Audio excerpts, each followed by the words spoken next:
खबर झारखंड और झारखंड के उपचुनाव से। झारखंड उपचुनाव जेएमएम कांग्रेस ने अपनी अपनी सीटों पर जीत दर्ज की। झारखंड में 2 सीटों पर हुए उपचुनाव में झारखंड मुक्ति मोर्चा और कांग्रेस ने अपनी अपनी सीटों पर जीत दर्ज की है। जेएमएम ने दुमका और कांग्रेस ने बेरमो सीट जीत ली है। जेएमएम उम्मीदवार वसंत सोरेन ने दुमका विधानसभा सीट पर जीत दर्ज की है। उन्होंने भाजपा उम्मीदवार व पूर्व मंत्री लुइस मरांडी को लगभग 6000 मतों से हराया।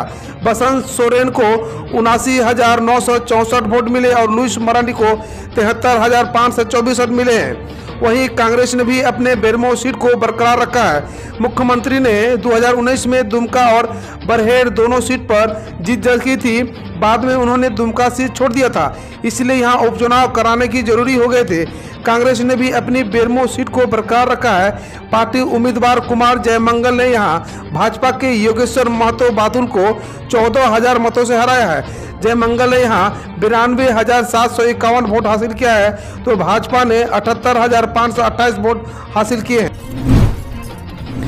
हेमंत सरकार पर लोगों ने जताया भरोसा। दुमका बेरमो सीट गठबंधन की झोली में, हर जगह जश्न का माहौल। आदिवासी सरना धर्म कोड का प्रस्ताव कैबिनेट से पारित, केंद्र सरकार को भेजा जाएगा प्रस्ताव।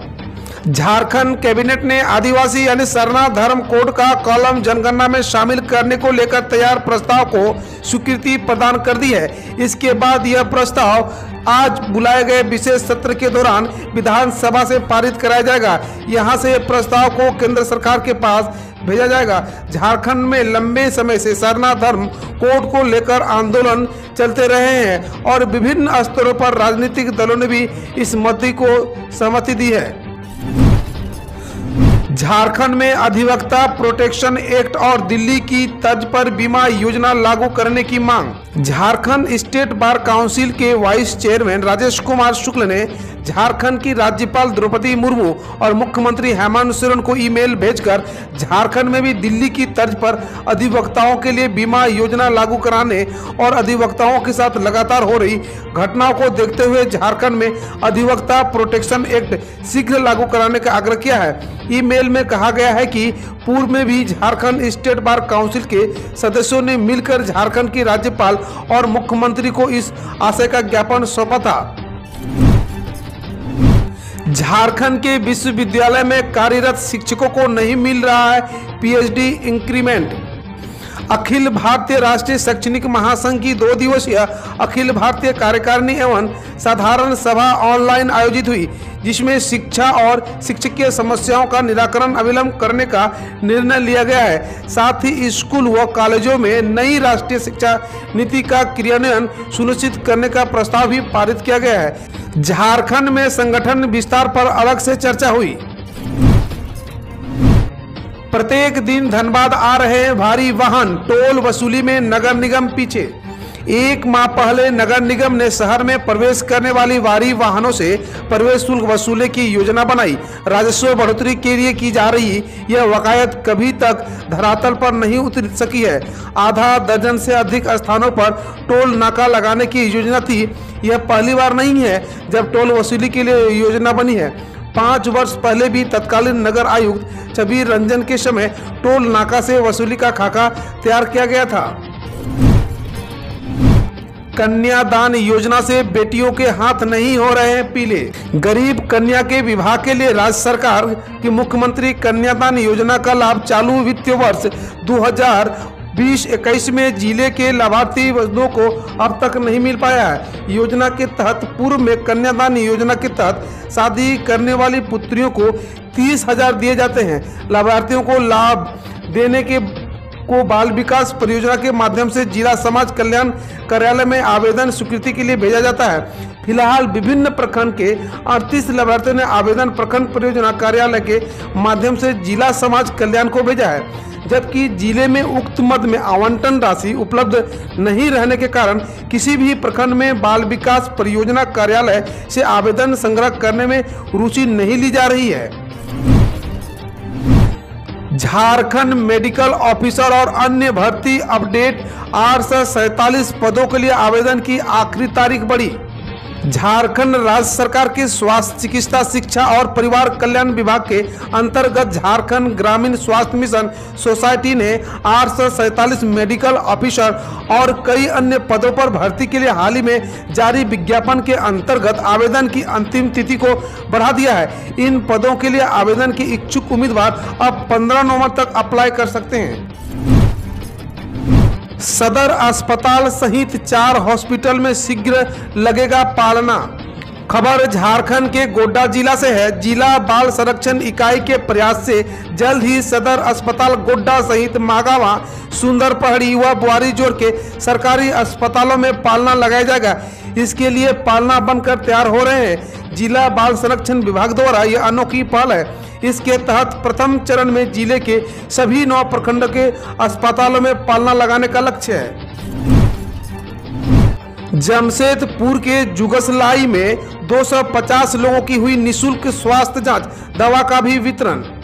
नीति आयोग भारत से संबंध राष्ट्रीय भ्रष्टाचार नियंत्रण एवं जनकल्याण संगठन की ओर से कोरोना काल के बीच सोमवार को निःशुल्क स्वास्थ्य जांच हुआ। दवा वितरण शिविर का आयोजन सुगलाई पटेल स्कूल में किया गया। सुबह 10 बजे से शाम 6 बजे तक समाज के गरीब और कमजोर वर्गों के समुचित इलाज के उद्देश्य से यह शिविर लगाया गया है। इसमें करीब 250 लोगों के स्वास्थ्य की जांच की गई। उन्होंने दवा आदि मुहैया भी कराया। बिहार से, बिहार चुनाव में एनडीए पूर्ण बहुमत की ओर बढ़ा। टक्कर आरजेडी और एनडीए के बीच था। ताज किसके सिर बंधेगी, इसके लिए आप क्लीन न्यूज पर बने रहें।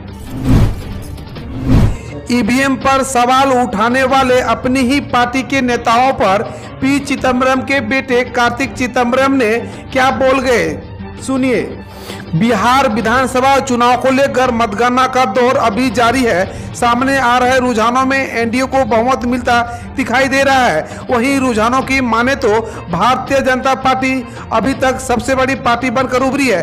गौरव तल है कि जैसे जैसे रुझानों में एनडीए आगे बढ़ रहा है, वैसे वैसे बाकी राजनीतिक दलों की तरफ से ईवीएम को लेकर सवाल खड़े किए जा रहे हैं। इसमें कांग्रेस के नेता भी शामिल है। बता दें कि कांग्रेस नेता उदित राज ने ईवीएम पर सवाल उठाते हुए ट्वीट में लिखा है कि जब मंगल ग्रह और चांद को और जाते उपग्रह दिशा धरती से नियंत्रण किया जा सकता है तो ईवीएम हक क्यों नहीं की जा सकती है। ऐसे में ईवीएम पर फिर से सवाल होने पर कांग्रेस नेता और पूर्व वित्त मंत्री पी चिदम्बरम के बेटे कार्तिक चिदम्बरम ने करारा जवाब दिया है।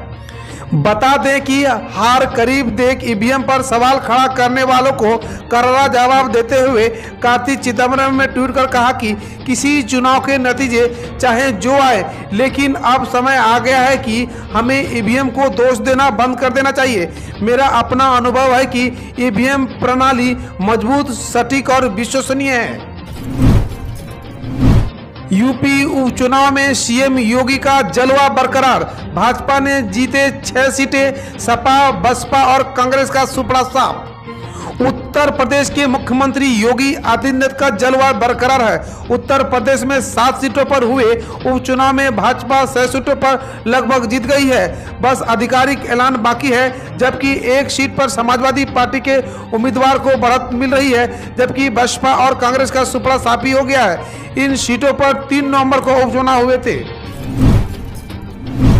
खबर एमपी उपचुनाव से। एमपी उपचुनाव में सिंधिया ने 10 मार्च को बिगाड़ी थी कांग्रेस की होली, अब 10 नवंबर को दिवाली भी बिगाड़ दी।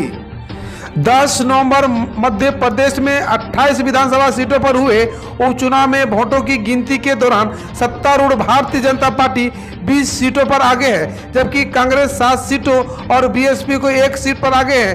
भाजपा को सरकार बचाने के लिए 9 सीटों की आवश्यकता थी, लेकिन 10 से ज्यादा सीट जीत ली है। बस आधिकारिक ऐलान बाकी है। बिहार में हुआ शिवसेना का बुरा हाल। 22 में से 21 उम्मीदवार हुए धाराशायी, नोटा से भी कम वोट मिले। बिहार विधानसभा की मतगणना जारी है। सत्तारूढ़ भाजपा जदयू जीत की और आगे बढ़ रही है। बिहार विधानसभा चुनाव में शिवसेना ने भी कुछ प्रत्याशी उतारे थे। सबका बुरा हाल हुआ है। बिहार वालों ने शिवसेना को बढ़िया सबक सिखाया है। अब तक हुई मतगणना के अनुसार शिवसेना का प्रदर्शन नोटा से भी खराब रहा। उधर गुजरात उपचुनाव में लहराया भगवा का परचम, सभी सीटों पर भाजपा की जीत, कांग्रेस का सुफड़ा साफ। बिहार विधानसभा चुनाव के साथ साथ कल यानी 10 नवंबर को गुजरात उपचुनाव के भी नतीजे आ रहे हैं। यहां 8 सीटों पर चुनाव हो रहे हैं। सभी सीटों पर भाजपा ने बम्पर जीत हासिल की है। जीत हासिल करने के बाद सभी भाजपा प्रत्याशी गुजरात भाजपा मुख्यालय पहुंचे। यहां पर मुख्यमंत्री विजय भाई रूपानी और उप मुख्यमंत्री नितिन पटेल भी मौजूद थे। सबने एक दूसरे को जीत की बधाई दी। पत्रकार रवीश कुमार के बड़े भाई ब्रजेश कुमार का करारी हार, कांग्रेस के टिकट पर लड़ रहे थे चुनाव। बिहार विधानसभा में सत्तारूढ़ भाजपा जेडीयू जीत की ओर आगे बढ़ रही है। बीजेपी एनडीए की बढ़त से विपक्षी यानी महागठबंधन वालों का मुंह लटका हुआ है। कांग्रेस की टिकट पर चुनाव लड़ रहे एनडीटीवी वाले रवीश कुमार के बड़े भाई ब्रजेश कुमार पांडे करारी हार हुई है। खबर जम्मू कश्मीर से 370 की बहाली तक था चुनाव न लड़ने का प्लान, कुछ दिनों में ही की जिला विकास परिषद चुनाव की घोषणा। जम्मू कश्मीर के क्षेत्रीय पार्टियों के लिए एक बड़ी मुश्किल हो गई है कि उन्हें पता ही नहीं है कि वो आगे भविष्य की राजनीति में करे तो करे क्या। अलगाववाद भड़काने की असफलता और चुनाव लड़ने की नौटंकी के बाद अब राज्य में सभी पार्टियों के गठबंधन पीपुल्स अलायंस ने फैसला किया है कि वो अब राज्य में जिला विकास परिषद का चुनाव लड़ेंगे।